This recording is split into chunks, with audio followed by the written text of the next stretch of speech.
I am Arian Bautista, actor, model, comedian, and the vlogger.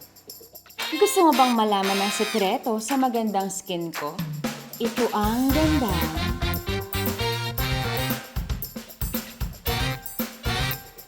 Ganda ang galing kusina.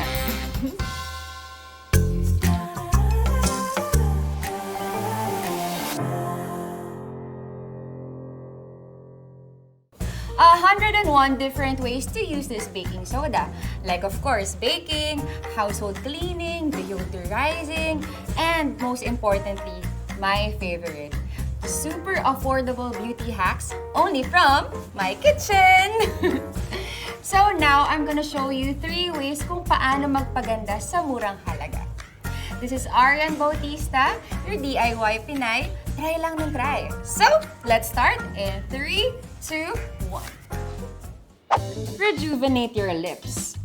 You will need 1 teaspoon honey, 1 teaspoon of baking soda, 1 teaspoon of brown sugar, and a small bowl. Bilang artista, dapat kissable lips ka lagi. Diba? And hindi pwedeng dry and chapped yung lips mo.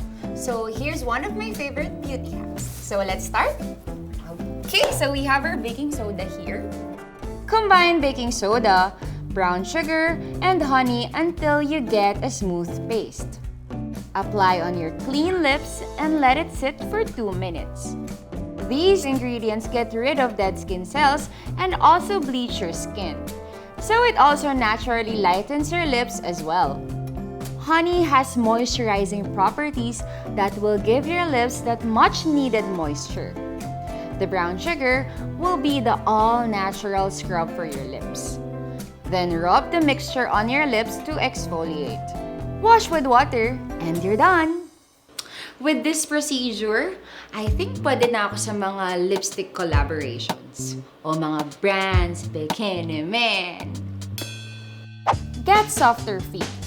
You'll need 3 tablespoons of baking soda, 1 basin big enough to soak your feet, drops of lavender oil or your favorite aromatic oil, water, rock salt or Epsom salt, pumice stone, towel, moisturizing lotion or baby oil, and a pair of socks. Dahil sobrang stress na tayo, kapagod. I'm sure you already miss pampering yourself in a salon or in a spa kasi believe me, ako sobrang miss ko ng mag-me time. Buti na lang, I know that I can do it in the comforts of my own home.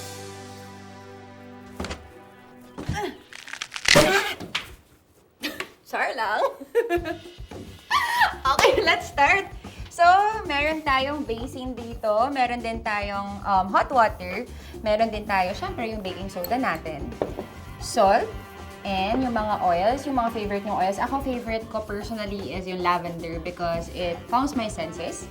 And then, itong mga nanditong natitira, like itong bato, tsaka itong lotion, later na yan, syempre, after. So, let's start.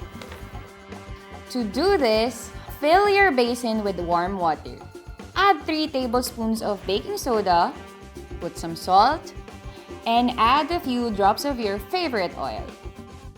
Grabe yung amoy pa lang, nakaka-calm na talaga. Nakaka-relax. Soak your feet for 15 to 20 minutes. While waiting, you can read a book, meditate, or listen to your favorite music.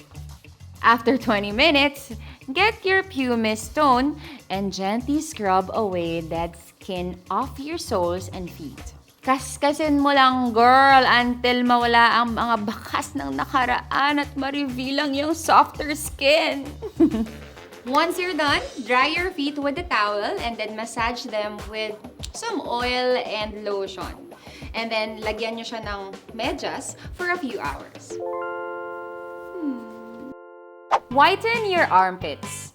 You will need 1 tablespoon of mashed cucumber, 2 tablespoons of olive oil, 1 tablespoon of baking soda, 3 tablespoons of calamansi juice, pwede ring lemon, small clear bowl, and a towel.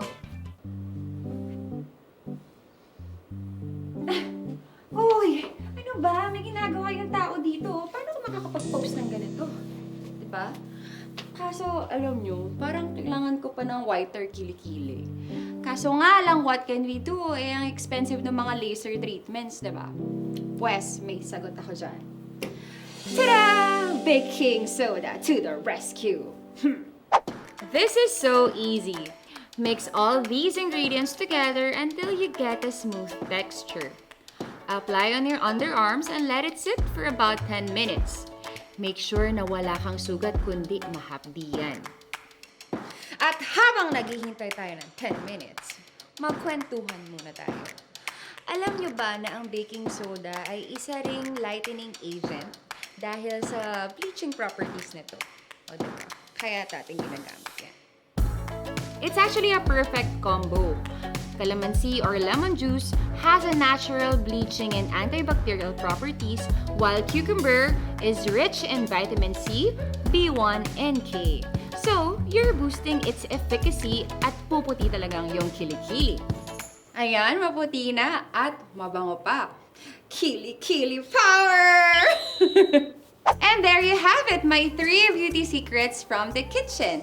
Mura na? Effective pa? San ka pa? So, baking soda na. This is Arian Bautista, your DIY Pinay. Try lang ng try. I know that I can do it in the comforts of my own home.